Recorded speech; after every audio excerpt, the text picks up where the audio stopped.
Welcome, everyone. Good evening. We'll give everyone a few minutes here to log on.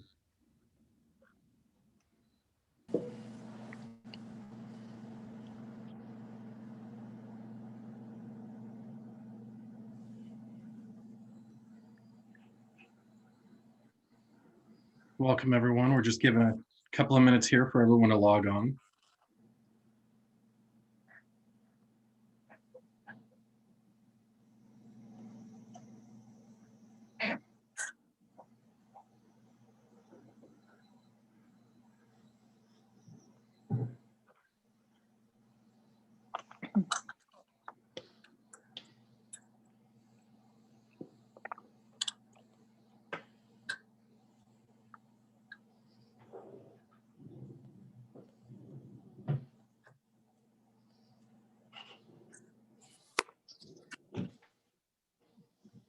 Welcome, everyone. We're just giving a few minutes for everybody to log on here.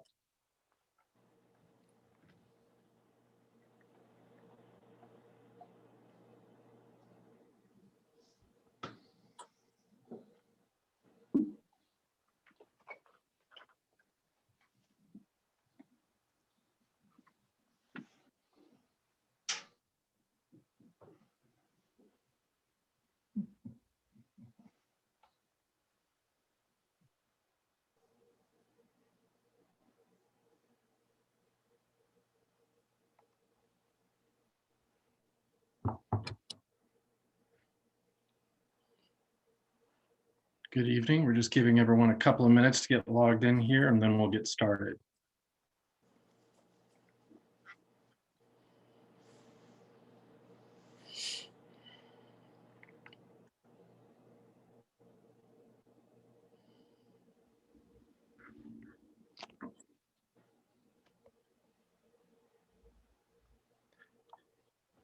All right, let's go ahead and begin. Good evening and welcome to our post-COVID Outlook panel. My name is Steve Troutman and I am the Executive Director of Development here at DePauw University. A couple of housekeeping items. Please feel free to submit your questions in the Q&A down below and we'll do our best to get to them and get those answered while we're on air. This session is also being recorded for future viewing. We have a great panel tonight with wonderful alumni who have all given their time. And it's my pleasure to introduce you to your moderator who needs no introduction, Professor Gary Lemon. Yay. Oh, yay. Welcome, all of you who are attending, welcome. I've already started getting text messages. My favorite so far is from Cammie, Jan, who says that I'm looking thinner, so give her a raise, will you please? Absolutely. If she says the same about me, done deal. Just say you look younger. Anyway, I want to thank everyone for joining the panel, and I especially want to thank the participants. This is a strange time we're living in. Yeah, I tell students now that economists will be talking about this for the next 20, 30, 40 years. So there will be dissertations written, PhDs will be granted, people will get promoted because they've looked in the impact. I actually spent the summer with a couple of students and we looked obviously very preliminarily at the impact coronavirus had on Walmart in particular. But this will be going on for some time. This is an unscripted, it's sort of a free flow. We'll see where we end up. I'm going to ask each of the panelists, I'm going to ask them to introduce themselves, say something about who they are and what they're doing. And then I'm going to ask them to talk about the impact on their particular business. And in particular, I think of three different time periods that I'd like for them to talk about. What's happened over the last 9-10 months since mid-March when we sort of went into a lockdown, and what its impact it's had on your business. And then I assume, I'm an economist, so I assume things all the time. I assume that over the next 6-9 months that the status quo is going to sort of happen, that even though the vaccines seem to be ready to go, they're talking about 40 million doses, which only immunize 20 million people in a country of 300 million. So there's going to be this extended period of time where we're going to have to go through this, and how you are planning to go through that particular period. And then sometime, hopefully in summer, late summer, we'll get enough vaccine out that we'll have herd immunity. And what's the long-term impacts going to be? Susan and I have changed the way we do things now. And the question is, are we going to go back and do the things we used to do, or are some of the things never going to change? So we agreed on an order. You guys have your assignments now. Introduce yourself and talk about the impact on your business. And David, I think we agreed that you would go first. Thank you, Professor. Good evening, everyone. I suspect my story is not dissimilar from a lot of DePauw graduates. I'm a pure product of the liberal arts education. I went to DePauw as a freshman in 1980 with the plan to become a dentist and follow my father's footsteps, DePauw graduate from 1956. And thankfully, in the first semester of my freshman year, I got a D in biology. And my dad said, well, you're not going to be a dentist, so you better find something else to do. And I became a history major because that's the course that I did the best in academically my first semester of freshman year at DePauw. I graduated as a history major in 1984 and was lucky enough to be hired by the Northern Trust Company, a Chicago-based bank that had a long history of hiring DePauw grads with a liberal arts background and teaching them how to become commercial bankers, which is what I ultimately did at the Northern Trust for 11 years. In 1995, I transitioned from the conservative white-shirted world of commercial banking to become involved with a public company in the restaurant industry that was going public in March of 1995. Spent 6 years there, which felt like about 30. If anybody in this room has ever been involved in the restaurant business, and Jan knows it well, it is a hard business and it's a tough business. And after 6 years in that world, I got an opportunity to go back to banking with my first boss at Northern Trust, a guy named Mike Kabaki, who in 2000 enticed me to get back into banking. I came to Lake City Bank, which is based in Northern Indiana in Warsaw. We are a $5.7 billion bank. As of June 30th, the 197th largest bank in the country out of about 5,400 banks. And we are a pure play community bank, which is a wonderful career experience and a wonderful place to be. My last observation would be, I think it's very challenging to call this the post-COVID economic outlook. I wish that everybody on this panel was thinking about what was going to happen post-COVID, but we can barely keep our arms around what's happening during COVID. And I think, Gary, that'll be really interesting as we talk about where we go down the path on what we think we'll be doing in 6 to 9 months. And I hope you're right. I hope it's a vaccine-driven world, but it'll be a welcome relief, I think, for all the panelists and business people on this call. So thank you, and I appreciate everybody joining us tonight. Thank you. And Dana, let's see. Yes, you are next. Dana? Hi, everyone. My name is Dana McFarlin. I was Dana Ransom when I was at DePauw. I graduated in '93, degree in communication. My original plan was to go to law school.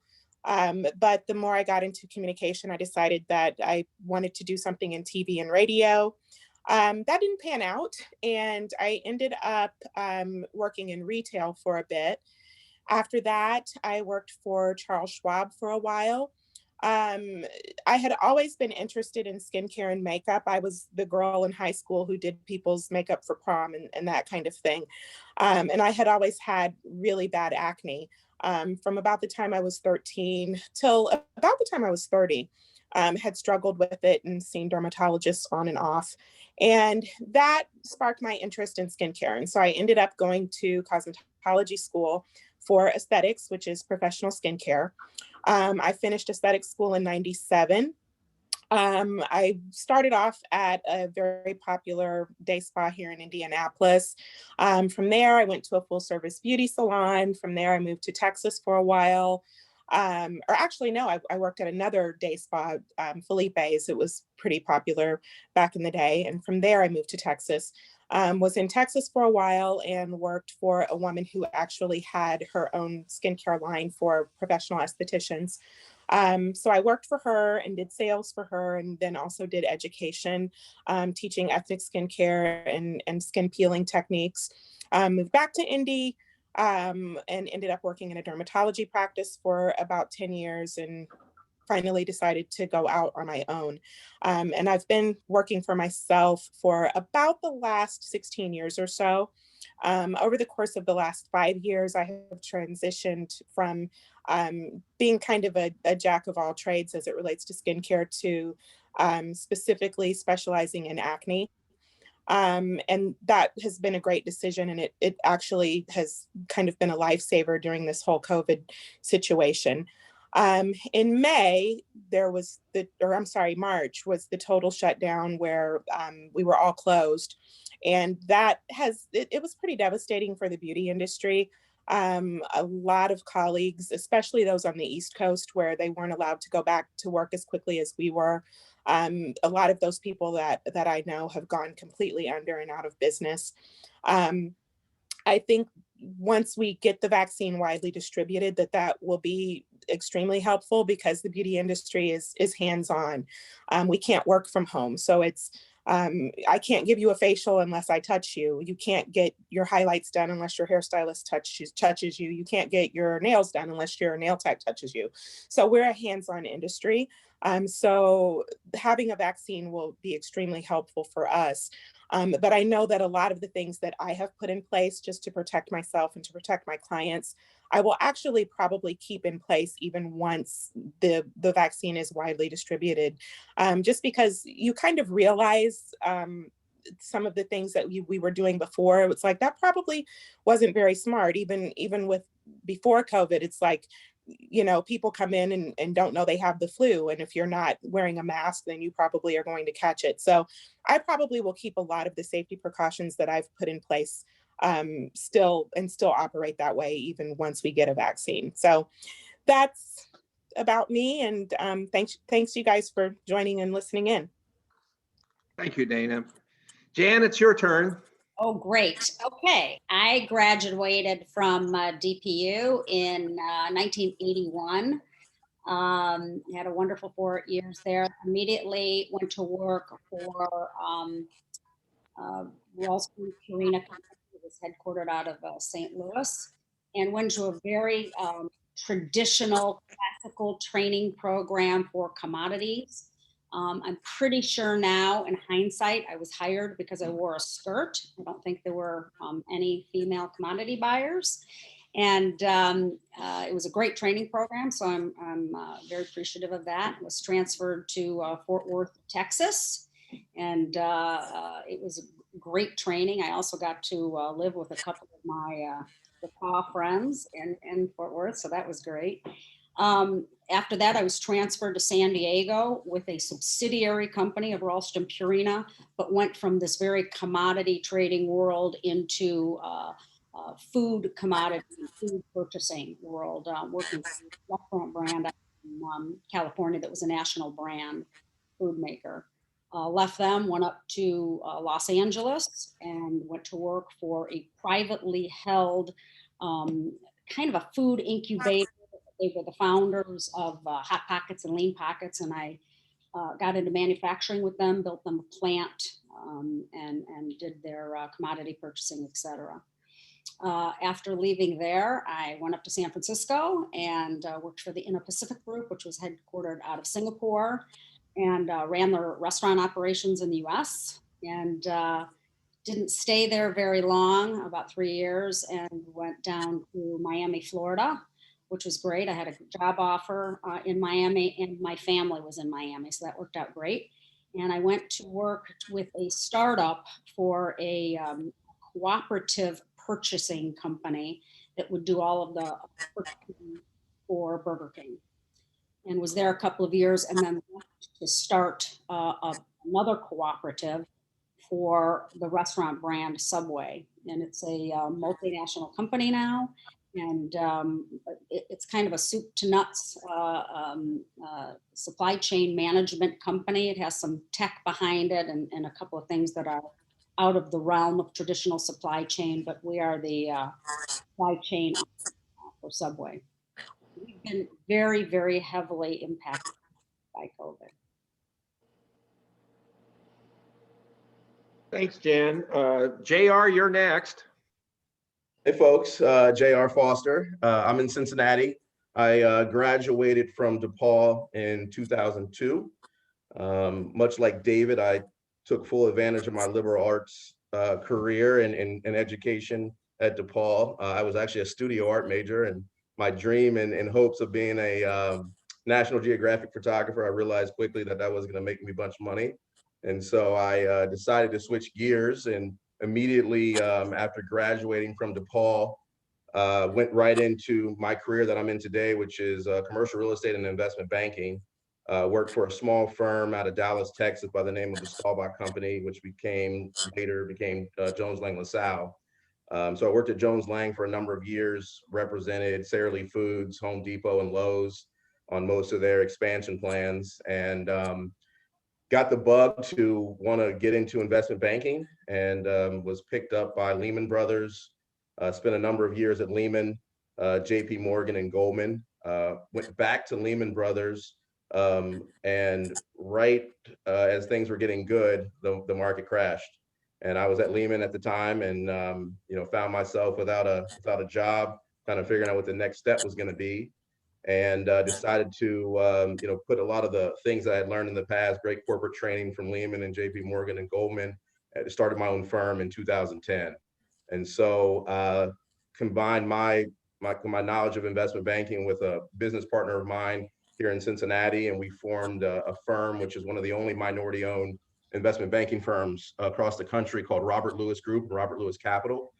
And we have a full-service commercial real estate brokerage firm. We have a full-service investment banking firm, and we, about 7 years ago, purchased a failing startup in the commercial maintenance business. So we've done well over the past, call it 10 years. It has been crazy times. I'll tell you, it's been my first downturn in the market aside from the time at Lehman Brothers, and so we've had to really pivot. We've learned on the fly. We've learned what it means to have to keep people within your company on a shoestring budget. So we've really had to adjust, and I think it's going to impact our business going forward in a positive way. Even reducing the size of our footprint on square footage of office space, and really using the remote capabilities of Zoom and all the other aspects of technology that you can kind of drive your business without having to be face to face. But glad to be here, and thanks for listening. Thank you, JR. And Nicole, you're next. Well, thanks, Gary, and thanks to all of you for joining. Like Dana, I went to DePauw University with the intention of becoming a lawyer. I was going to go on to law school, and freshman year intro to economics with Gary did nothing to talk me out of that. We had a debate, and that really sparked the fire. But where things changed for me personally was I did an internship here in Indianapolis at People's Bank, which is no longer, but had the opportunity to do the internship with a community-based bank. And then during that year, I formed two major relationships that really changed the course of my life. One, I met and fell in love with the man who would become my husband. And I also then met David Becker, a DePauw grad from 1975, following the internship at a round table. And I really thought that when I was doing my networking to find a job after college, I reached out to David, was hired by him. He was a software entrepreneur, ran a couple of companies here in Indianapolis. I thought I must have said something at that round table that truly dazzled him.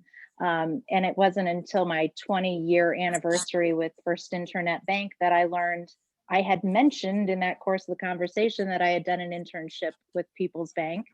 He was back in 1995 or 96 thinking about starting an internet-based branchless bank, which is just outrageous at the time. He heard the word bank, he knew he'd need bankers, and he brought me aboard. So when he asked me to come over and join the bank in 1999, I think I was all of 24 and didn't have any good sense to realize that startups often fail. But I was hell-bent on becoming a dot-com millionaire, and it has turned out to be something of a get-rich-slowly program. But over the course of 20 years, 21 years now here at First Internet Bank, I have never been bored. We have grown this organization from literally $15 million in capital to $4.3 billion with customers in all 50 states, and really have now been through 2 cycles with the bank. So it has been exciting. It has been just an unbelievable ride. And we are so proud to be able to continue to serve our customers throughout this crisis and help them out of it. I think I should mention, I got an email today from First Internet Bank, and it wasn't that I was overdrawn on my checking account, thank goodness, but it did say that you had won an award from Newsweek. Do you want to tell me? I've forgotten. Actually, I remember. But I'm going to give you a chance. What an awesome surprise that was to find out in October that of 2,500 banks across the country, Newsweek had selected First Internet Bank for having the best checking account for small business owners. There is no monthly fee. We even offer ATM surcharge rebates if you need to use an ATM from another bank. So with small business being such a huge focus on what we are doing now and the way the bank is growing, this could not have come at a better time. And it really does speak to who we are as an organization, looking out for ways we can serve our customers better where their needs are maybe not being met elsewhere in the market. So it was great timing, and thanks for that plug, Gary. I will get a Venmo out to you shortly. I'm not only a client, I also am an owner, right? I own a very small fraction of 1% of First Internet Bank. Jan, I'm going to pick on you first. Talk to me about, your supply chain. You know, when I think about your business, I think about farmers, people who, I'm just going to pick tomatoes. I grew tomatoes. Tell me what happened in March, April to me, and how do you think it'll affect the people down at the bottom end who are making the produce that you end up buying, sending on to Subway? There was a very short-term effect and then sort of a midterm effect, and I think what'll obviously be a longer term effect. The short-term effect was, there was plenty of food. We didn't run out of food. The problem is it was in the wrong place, right? So people were used to getting methods of distribution to one place and it needed to be somewhere else. So shortages and confusion and trying to redirect, because distributing from one place to another isn't that easy in a short period of time. So there was a lot of loss of product. There were a lot of crops, specialty crops that were plowed under. So the economic effect was pretty devastating in the short term. And I'm going to say the short term was 12 weeks. After that, people started to get their act together. I was pleasantly surprised by the industry that there was a lot of sharing of information. I think we were on Zoom calls 24 hours a day trying to get this redirected. Because if I owned that product and now it's no longer coming to me, as sad as I was over that, it was still important because I could get it sold to somebody else, the Walmarts of the world, et cetera. So there was a lot of exchange of information and people helping one another and industries coming to bat for each other. So from that standpoint, it was good. Midterm was just trying to figure out what you said earlier, what do you predict? What's going to happen? How long is this going to last? So how much of it do I sell off, or how much of it do I keep, or how much of, so it was just it became such a guessing game. And then, there were manufacturers that we were dealing with that were setting up for distribution to us. The packaging is for us. It's not set up for retail packaging and all of those kinds of things. So it's not set up for the consumer the way that they want to consume it now. So there was some confusion around that, how to handle that. So the midterm kind of went into dealing with changing investment. Where do you put the investment, et cetera? but also the production facilities themselves, especially domestically. There's so many people inside a plant processing that COVID just went wild. So then what happened midterm is a lot of manufacturing actually shut down. And that's when it became, to me, a little bit scarier. I thought, oh boy, this is going to get tough here. Some plants closed for a short period of time. Some set up temporary processing. There were some rules that are in place by USDA and FDA that are normally in place. Some of those sanctions were lifted temporarily to help people get through it. So then, midterm started feeling like, okay, I think we can get through it. And I think that supply chain then longer term is figuring out that these kinds of things can happen and they'll be much better, prepared in the future. But something like a live crop, like you're talking about, tomatoes, was hit very, very hard, very hard. And you had the other thing is you had the H-2A workers who get into the United States. It was tough. We plowed under a lot of fields. JR, I want to ask you, I do some work for Lincoln Life, which is the 250th largest company, around 9,000 people. And they announced 2 or 3 months ago that all 9,000, with few exceptions, were going to work remotely, that they were going to work from home. And they also, as part of that announcement, said that some of the facilities were going to be closed permanently, and that those people will work remotely forever.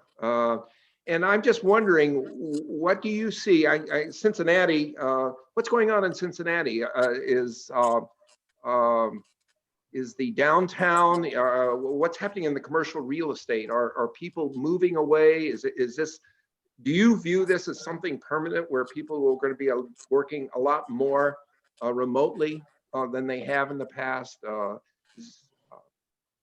I'm just wondering what's happening in the commercial real estate industry from your perspective. So in our world, Cincinnati, speaking about Cincinnati directly, you're seeing a lot of businesses, especially in the inner core of downtown Cincinnati. A lot of the office tenants it's a ghost town. Downtown Cincinnati is a ghost town. Most people are working from home, and I think you're going to see that trend throughout 2021. I think collectively, though, there's certain sectors of our industry that are thriving. The industrial industry is thriving for manufacturing purposes, PPE and other aspects of manufacturing. But just Cincinnati as a whole, when you're driving around, you're not seeing much activity in the retail side of the commercial real estate business, just because a lot of businesses are doing carry out and not having in-service dining. You're seeing a lot of the office workers staying home. We have P&G here, we have Macy's, we have Kroger, we have GE.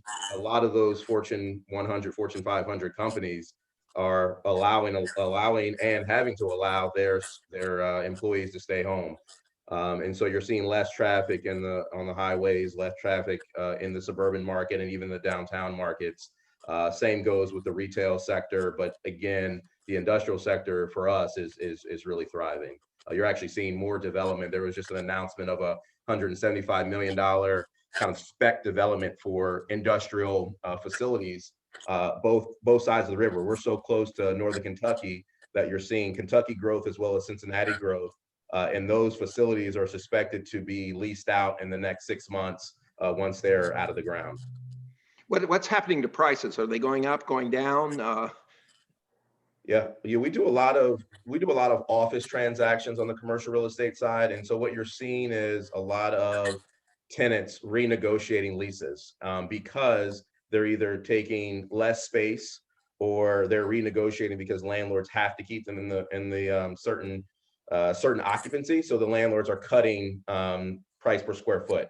So we're seeing that in the office market. It's definitely taking the COVID's definitely taking a toll on prices as it relates to landlords and what they're charging tenants.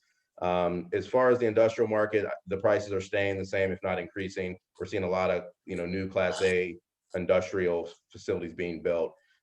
Retail, though, I think they're going to be hurting for quite a while. You see so many businesses going out, whether it be businesses that Dana are in, or just traditional restaurants, traditional retail, those are closing by the boatload. Okay, I'm going to pick on the bankers now. Nicole, then David. There are always winners and there are always losers, right? In a crisis. Unfortunately, there are more losers than winners, but the banking industry seems to be doing all right. I mean, why do you think you guys are doing relatively well financially? And I think about, I say this to my students, when I first loan I ever got for a house, I paid 1% a month, right? The loan was 12% and I was happy to get 12%. I now have money in a checking, an account that I don't even get 1% a year. In real terms, it's, I actually, we had negative. So tell me about the banking industry. What's going on? Nicole, I'll let you go first, and then David, you can. Why is First Internet doing okay? And what do you see over the next 6, 12, 18 months? Thanks, Gary. First Internet Bank is doing great. We had a phenomenal third quarter, exceeded earnings expectations. And I think that's in large part, one, credit didn't fall off a cliff like some analysts and investors expected it to. Borrowers actually weathered the storm much better than they were expected to, both at the consumer and the commercial levels. We have seen that a number of consumers took the stimulus money that they received from the government and saved it. We're seeing a lot of inflows on deposits, and we didn't see a run up on lines of credit that some would expect in a liquidity crisis. So in general, credits are very stable. We have deferrals now under 1% of our loan portfolio. Those are payments that we've pushed down the road because certain borrowers are still in distress, and we'll continue to monitor that. And like JR mentioned, there are a number of industries that are seeing some impact, particularly those that are located in urban downtowns where they're not getting the worker traffic that they're used to. If you want to help small business, please do shop small business this holiday season. Please get takeout from restaurants. They really cannot survive on just the takeout they've been getting. They need a lot more revenue if they're going to weather this storm. So if you liked a restaurant before COVID, please frequent them so that they're around when it's over. But in general, I think that First Internet Bank did well because credits remain stable. We also had a heck of a quarter. We've had a great year with mortgage in general. Our small business has also been taking off, our SBA lending. And so we've had a lot of what bankers refer to as non-interest income growth as a result of that. So our core business is doing very well, and our ancillary businesses as well. David? Gary, I'll tag on to what Nicole said about our borrowers in general. I think this is a recession or an economic downturn unlike any we've ever seen, and I say that because we've been very surprised as an industry over the past 9 months at how marginal the impact has been to the majority of our borrowers. 90% of our loan portfolio is commercial loans, manufacturing companies, healthcare providers, commercial real estate developers that JR does business with. And I think we all, back in March as COVID broke, came back into a little bit of a defensive stance to look at the industries that had historically been negatively impacted by economic downturns. And across the country, community banks and larger regional and national banks were ready for the downturn, and really in some context was the downturn that never came.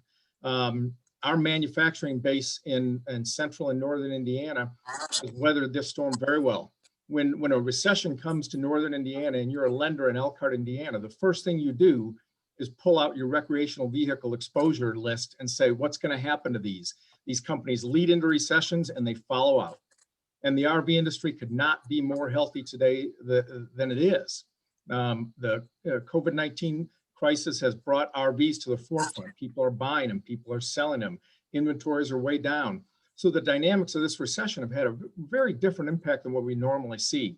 Like First Internet, we had an incredibly strong third quarter with record earnings, but that wasn't because of anything we did. It's because of our borrowers maintaining their businesses, managing them smartly, and doing the right things from an operating perspective to stay good borrowers.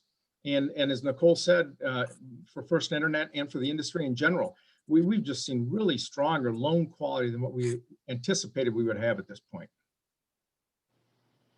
Dana, what things do you think in the future that will continue to happen?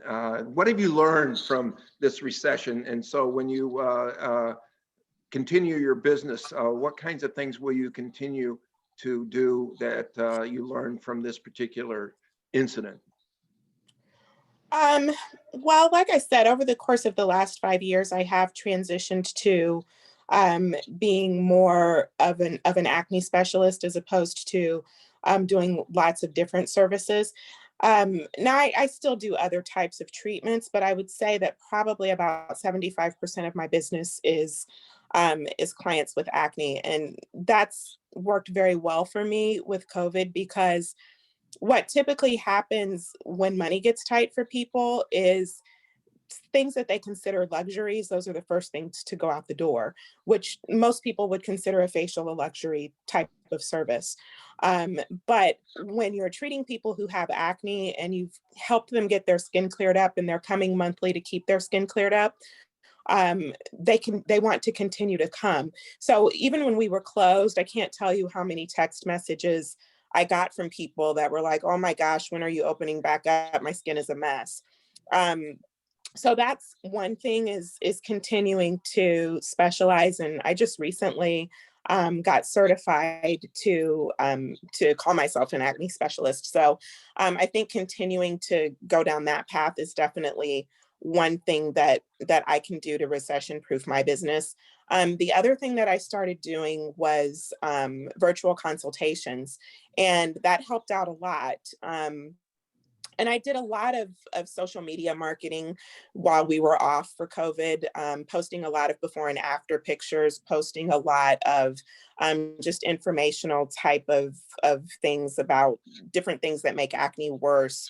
Things like wearing a mask and how wearing masks can make acne worse because of the friction and those types of things. And that generated a lot of interest in people inboxing my business Facebook page and my Instagram inbox about, oh, well, can I get an appointment with you when this is over, or can I get a virtual consultation? So I did quite a few of those. And I had to come up with a format that would work. And so what I did was taking the facial piece out of it, but doing everything else that I would normally do with an acne consultation. And it actually worked really well. And so I was able to help people that way, but also get them to purchase products. So that was some revenue that was coming in from selling products. And so I think I will actually continue to do the virtual consultations because that enables me to reach clients who don't live in Indianapolis. I can do a consult with somebody in Charlotte and sell them products, and they're going to continue to reorder because they need the products to keep their skin clear. So that's something that I'm definitely going to continue to do is virtual consultations, and just continue to narrow my focus to dealing specifically with acne.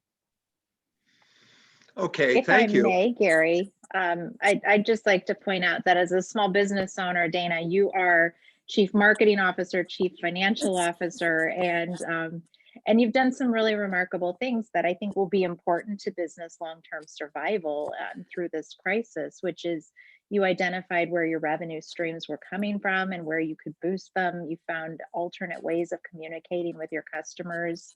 And you really focused on your niche and where you can be successful. So I think that, the innovation that you've displayed, and I'd like to think the DePauw education really helped you in that regard, but the innovation and resilience that you've displayed through this is really what is that's what other business owners are going to need to employ to get through this. Thank you. Thanks.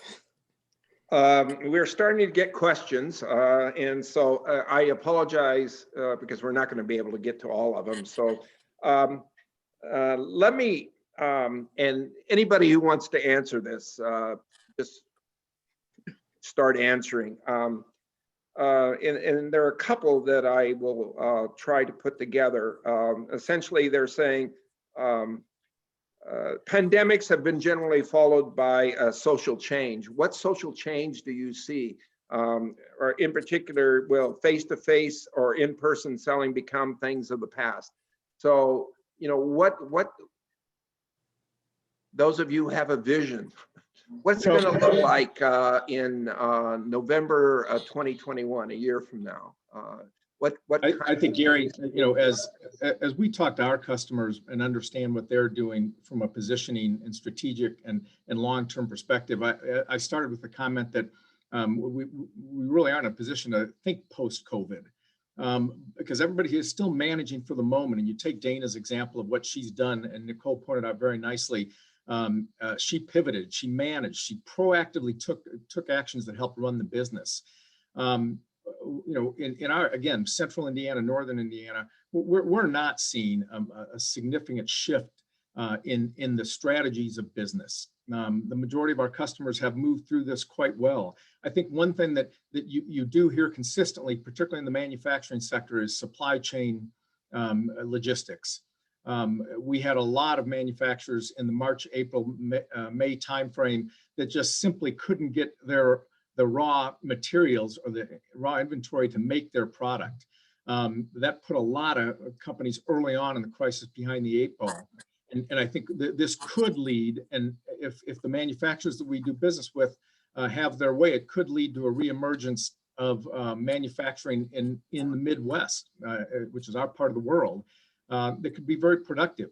But the problem, of course, becomes cost and cost components of it. It's just cheaper to get a lot of these raw products from other countries. But I think the biggest change we'll see is people being much more cautious about supply chain and supply chain management as we move forward in the manufacturing sector. Would agree. This question's from Jamie Mitchell. What role do you believe businesses have, if any, in addressing the growing income inequality as a result of the pandemic? Jen? Okay. I think there's a great opportunity, actually, that will kind of start to present itself as a result, a little bit of a wake-up call, maybe, as a result of the pandemic. A couple of things where we are all talking about how, you know, the larger businesses, the Walmarts of the world, the Zooms of the world, they can handle this, but the small independent businesses, they're really going to have a rough time.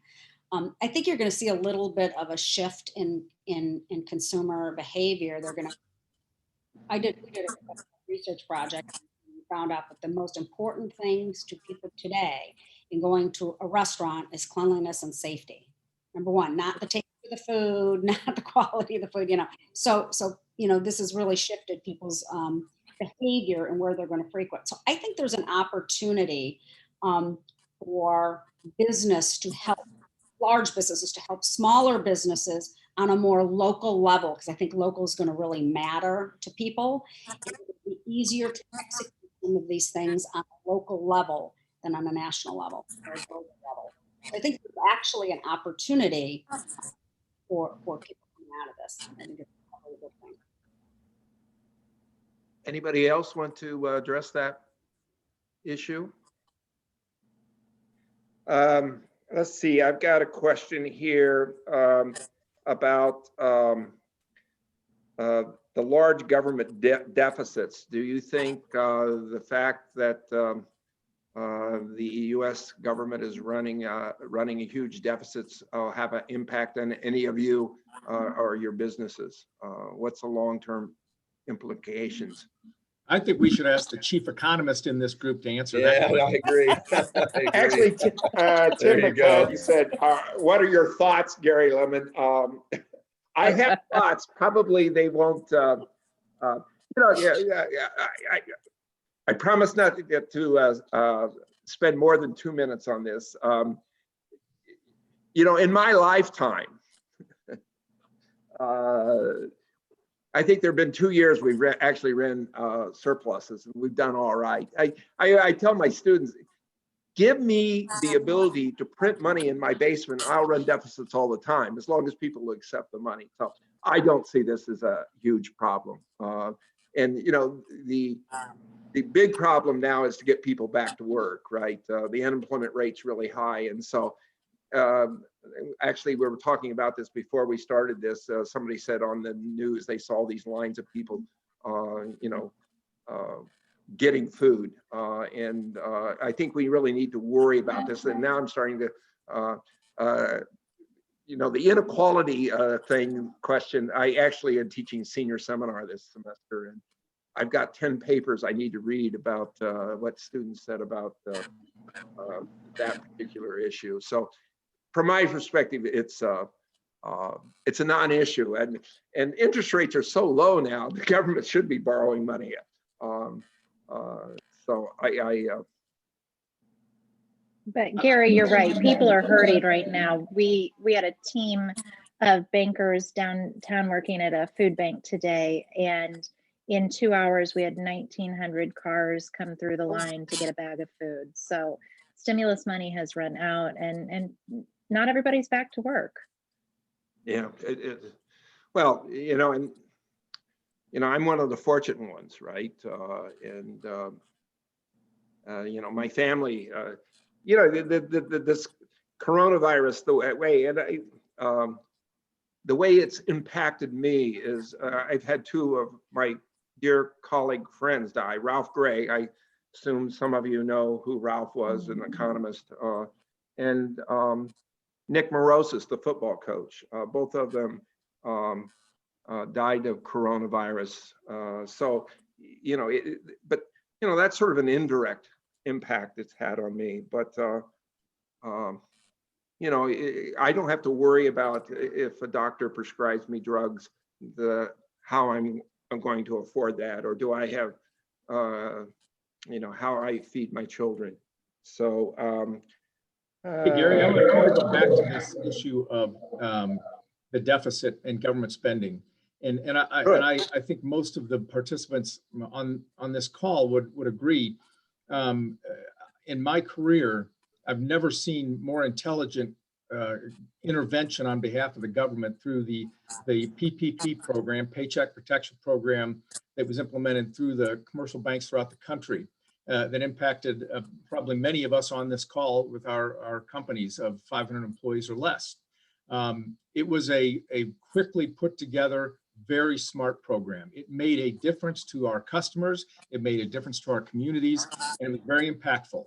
And the economic stimulus checks, as Nicole talked about, were equally as beneficial to millions upon millions of consumers throughout the country.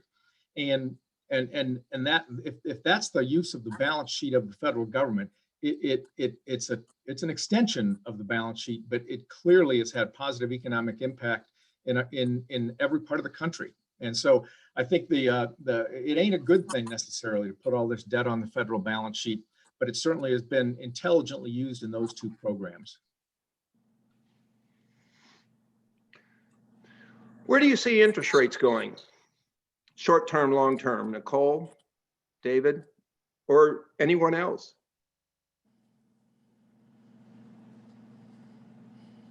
I unfortunately left my crystal ball out in the car today, but realistically, you know, short-term rates are going to stay low in 21. Whether they'll go up in 22 or 23, I think remains to be seen. But at this point, I think all signs are pointing to low rates throughout 21. I would agree. I have been predicting for the last 5 years that interest rates are going to go up. Eventually, I'm going to be right? I mean, an economist, you predict early often, and you stick with it, and eventually you'll be right. So let me see.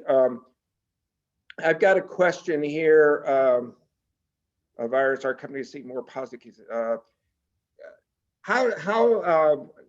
This must be from a current student, or at least somebody who just graduated. If I'm 22 and I'm looking for a job, how do you view my prospects of finding work? I mean, are your companies, any of your companies, hiring at this point? I mean, if you were going to give advice to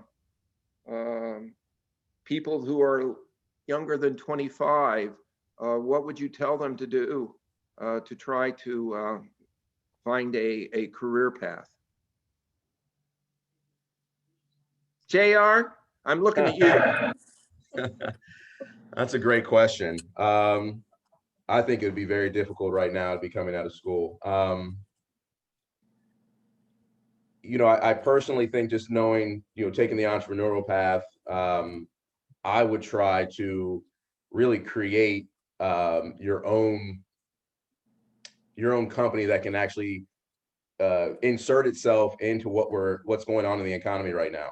I personally would, if I was in that situation, I would either start my own company or leverage the current startup market and join a company that's being innovative inside of COVID right now. I think there's going to be some explosive companies that come out of post-COVID. And I think there's some companies that need innovative thinking from great schools like DePauw that are, you know, bringing dynamic thinking from a liberal arts standpoint. Gary, I would add to that I know a lot of companies that in fact are hiring right now, and I think if I was graduating or just out of college, one of the things I would look at is what are those areas of the country that are booming, because some areas are just absolutely booming, and it's happened so fast. Some of it is because of COVID. You know, we're seeing, you know, the state I'm in, Florida, it's just unbelievable. Real estate versus, so then all of the infrastructure, you know, support services and things and companies that move as a result of that.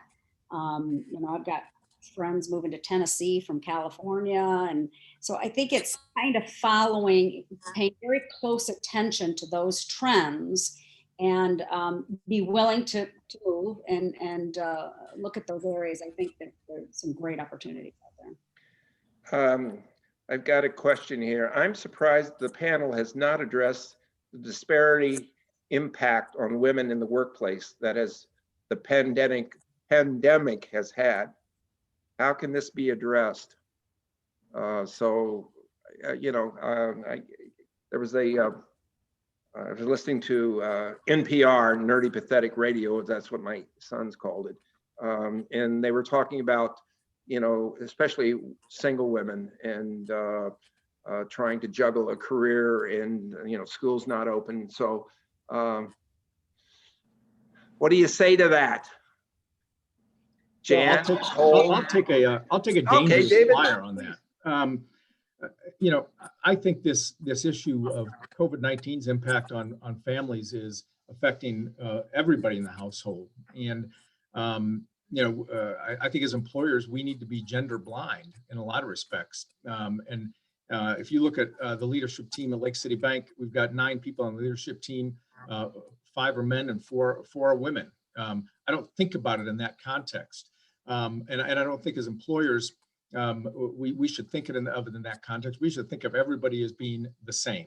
And I think, you know, whether it's income inequality or gender inequality, those are real issues. They really they're happening every day. But I think individually and collectively, the companies that are making the decisions the right way are trying to blur the lines there so they don't exist. And that's an idealistic approach to it, but I think that's where we have to go. I don't think we should look and say that women or men are more or less harmed by the COVID-19 pandemic, because we've seen it across the board. One of the things we are noticing that it's tougher on women raising children alone, certainly. And you know, our offices are open again, and I would say about 40% to 50% of the people are back. And probably a higher percentage of women are not back because of exactly what was mentioned. You know, they have kids at home, they have to, you know, deal with the homeschooling issue. Although I do have my head of communications, he's home, his wife is a teacher, so he's home with his 2 boys, homeschooling, etc. So I think it's put a tremendous pressure on that, and employers are really going to have to rethink this, how they deal with this. You know, if they want to keep good employees, they're going to really think about it. It's been tough. I would agree, it's been tough on that sector of the population. Anybody else want to Nationally, address? there is a disproportionate amount of women who are dropping out of the workforce because of the responsibilities that they have, not just to be a worker, but also to be a caregiver, either to children or to parents. And I do agree with David's point that we have to, as business owners or leaders, we have to be responsive and meet our employees where they are. Of course, business needs still need to be met, but you know, we are back to work here, about 25% in the office, and now we're starting to see school closures. And so we just tell our managers that, you know, they know what their in-house needs are for staffing, and that we're going to have to work with employees on a case-by-case basis to try to meet them where they are for their situation. Okay, we're running out of time. I'll make this the last question I'm going to ask, and oh, my phone just jumped. Where did it go? This person said their company is seeing an increase in the number of positive viruses cases, and they're starting to see the productivity starting to fall. And they're asking, am I an outlier, or is this happening to anyone else, that the more positive cases are causing productivity in the workplace to decline? Even if it's not just, go ahead, Jan. Sorry, I haven't seen it at our company. However, it doesn't surprise me because, you know, when the pandemic first hit, I didn't know anybody who had COVID. And now, within the past, I don't know, 5-6 weeks, all of a sudden, I probably know 12 people. And so it doesn't surprise me that you know, people have to take off work and activity is going to go down. You know, that's why this vaccine is so important. Yeah, I suppose it makes a big difference, right? It's one thing if you're providing a service, right? But if you're actually making widgets, right, you're on the line, you can work from home if you're providing a service. But if you're actually making a product and you start having people call in sick, it's going to have a much more of an impact. Does anybody the mental and emotional energy that's being spent on this issue? I mean, our HR department has not just had to work on recruiting and onboarding employees, but also tracking who's sick, who's been around somebody who's sick. I mean, now all of a sudden, every HR department has to be a contact tracer. And our leadership has spent inordinate numbers of hours trying to, you know, get PPE and make safeguards here at the office. And so just the mental and emotional energy that we've spent on this issue probably could have gone to better use. So I'm not sure what 2020 was supposed to look like, but this is how we're spending it. We've been greatly impacted. Our maintenance and property management business, I mean, our maintenance folks are client facing every day.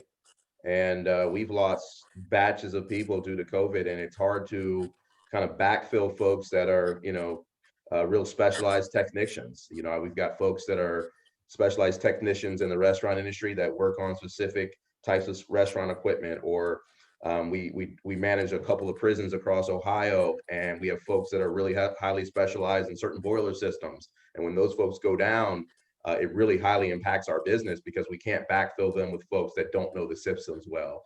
So we've had to juggle and really pull on some of our competitors. Some of our competitors have been great for us. They've allowed us to utilize some of their people. And I think it's, you know, because some of their people are on the sidelines. And so we've all really kind of thrown our hat in the ring and worked together.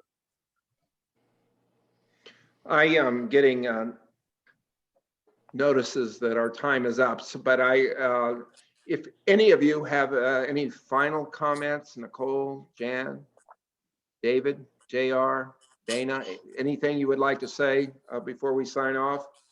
Well, first of all, thank you. And I would just like to say that I have hired several people from DPU. They've all performed really well for me. So if you think you're a great candidate, send IPC your resume. It'll be in the mail tomorrow, Jan. All right, well, we'll go ahead and wrap up for the evening. Thank you, Professor Lemon, for moderating this. Thank you, JR, Nicole, Jan, Dana, and David. We really appreciate your time this evening and sharing all of your thoughts. And it's just wonderful to hear this conversation. I'm sure we could probably go on for another hour or two. So we'll go ahead and wrap up for the evening so people can finish up. And just one more piece of housekeeping. This Thursday, November 19th, the Indianapolis Regional Association is presenting a conversation with Jeff McCall, who is our professor of communications, and Mike Bogers. It's media post-election. So if you are interested, please register for that. I hope you all have a wonderful evening. And again, thank you so much. It was good to see you all. Take care. And thank you to our audience too.